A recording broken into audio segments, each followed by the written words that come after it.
আমি mid day meal যেতিয়া স্কুলত বনাওঁ তাত এটা নিৰ্দিষ্ট পৰিমাণৰ চৰকাৰৰ পৰা পুঁজি আহে, কিন্তু খোৱা বোৱা যিমানটো সেই পুঁজিৰে পুষ্টিকৰ খাদ্য দিব লাগে হয়তো দিব পৰা নাযায়।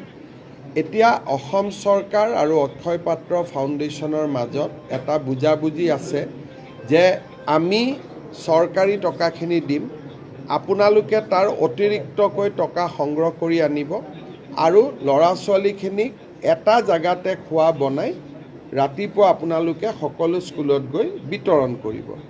আমাৰ মধ্যাহ্ন আহাৰ যোগানৰ বাইদেউসকলৰ ইয়াত চাকৰিত অসুবিধা নহয়, কাৰণ বিলোৱা কামটো আমি তেওঁলোকক দিওঁ।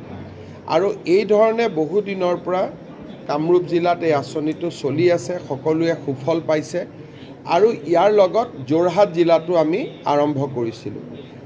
মাজুলীত নিৰ্মাণৰ কাম চলি আছে।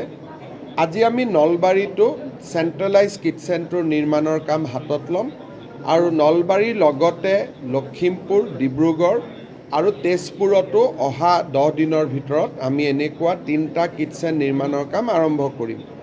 মোৰ মনত ইচ্ছা আছে যে গোটেই অসমত সকলোতে হ'ব লাগে, কিন্তু অক্ষয় পাত্ৰৰো ইমান সম্পদ নাই, তেওঁলোকেও বিচাৰে যে পৰ্যায়ক্ৰমে আগবাঢ়ি গৈ থাকক। গতিকে আজি নলবাৰীত এই কামটো আমি আৰম্ভ কৰিম।